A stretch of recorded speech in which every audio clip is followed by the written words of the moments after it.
भेड़ाघाट चौराहे पर इन दिनों श्रीमद् भागवत कथा का आयोजन किया जा रहा है, जिसमें आसपास के ग्रामों के लोग बड़ी संख्या में सम्मिलित होकर धर्म लाभ ले रहे हैं। हर रोज भगवान श्री कृष्ण की विभिन्न कथाओं पर आधारित प्रसंग को सुनाया जा रहा है। आज भगवान जी की विभिन्न बाल लीलाओं की कथा का आयोजन किया गया। यह श्रीमद् भागवत कथा 3 जनवरी से 10 जनवरी तक जारी रहेगी, जिसमें बड़ी संख्या में श्रद्धालु पहुँच रहे हैं।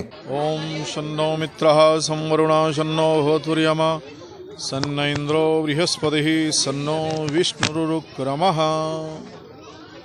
श्रीमद्भागवत ज्ञान यज्ञ का यह जो 7 दिवसीय अनुष्ठान भगवती नर्मदा के पुलिन तट पर चल रहा है, जिसके 5वें दिवस पर आज भगवान श्री कृष्ण की सुमधुर बाल लीलाओं का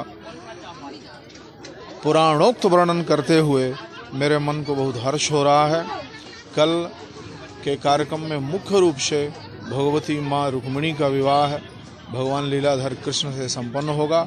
उसके मध्य, उसके पूर्व में भगवान का सुमधुर रास की भी लीला का पुराणोक्त वाचन किया जाएगा। समस्त धार्मिक जन इस अनुष्ठान को, जो कि इस भावना से किया गया है कि भगवान श्री कृष्ण के श्री चरणों में हम सब की प्रीति हो एवं हम अपने आप के स्वरूप को पहचानें, तो हम सब अधिक से अधिक संख्या में उपस्थित हों और इस मानव जीवन को सफल करने के लिए इस अनुष्ठान में बह रही भगवती नर्मदा के पुलिन तट पर भागवती गंगा में और अवगाहन करने का सौभाग्य प्राप्त करें, इतना मैं कहना चाहूँगा। महाराज जी, सनातन से गुरु शिष्य की परंपरा आश्रमों में संचालित होती चली आई थी, जिसका निर्वहन भी होता था। परंतु इस बदलते हुए आधुनिक युग में कुछ दूरियां गुरु शिष्य के बीच में रहती हैं, तो क्या वो पुराना समय जो बीत गया है वह वापस आना चाहिए, जिससे हिंदू धर्म, सनातन धर्म की रक्षा हो और आधुनिकता से बच के अपने पौराणिक सनातन धर्म की ओर? निश्चित ही आपका प्रश्न बहुत सारगर्भित है। और वर्तमान में जो शिक्षा पद्धति है, गुरुकुल की शिक्षा जो है गौण हो गई है। आज जो शिक्षा पद्धति है वह जो शासन की शिक्षा नीति है, उसके आधार पर शिक्षा प्रदान की जाती हैं।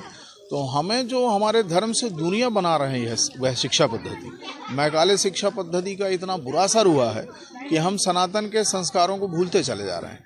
अपने बच्चों को उन शिक्षण संस्थानों में पढ़ाते हैं जहां व्यापारिक शिक्षा मात्र दी जाती है और हमारे धर्म की शिक्षा बिल्कुल नहीं दी जाती। तो गुरुकुलों की संख्या वर्तमान में बहुत कम है, जिनका होना आवश्यक है। मैं वर्तमान में राजधानी संस्कृत विद्यालय में प्राचार्य के पद पर कार्यरत हूँ। यहाँ यह जो विद्यालय संचालित है उसमें वेद, पुराण, ज्योतिष, उपनिषद, व्याकरण का अध्ययन कराया जाता है बच्चों को, और भारतीय संस्कारों को किस तरह जीवित रखा जाए इस पर जोर दिया जाता है। मैं इस चैनल के माध्यम से और सरकारों से यह अपेक्षा करूँगा कि जो भारतीय सनातन संस्कृति की रक्षा करने वाले गुरुकुल जो पहले हुआ करते थे वह अधिक से अधिक हों, जिससे हमारे बच्चे और हमारे यह देश भारतीय संस्कृति की ज्ञान शिक्षा परंपरा को पल्लवित करके और इस देश का नाम पूरे विश्व में पुनः स्थापित कर इस देश को विश्व गुरु बनाने में अपना प्रयास योगदान दें। हमारे चैनल के माध्यम से लोगों के कल्याण जीवन के लिए क्या संदेश है? सर, आपका चैनल बहुधा मैं सुनता रहता हूँ। आप निश्चित समाज के विकास में और अपना कार्य करते हैं। भारतीय संस्कृति को बचाने का आपका निरंतर प्रयास है। जहाँ भी अनैतिक कर्म होते हैं उसे आपका यह चैनल उठाता है।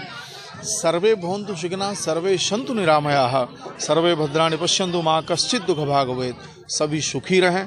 आपका यह चैनल निरंतर वृद्धि को प्राप्त करे और समाज की बात आप उठाएं, यही अपेक्षा है।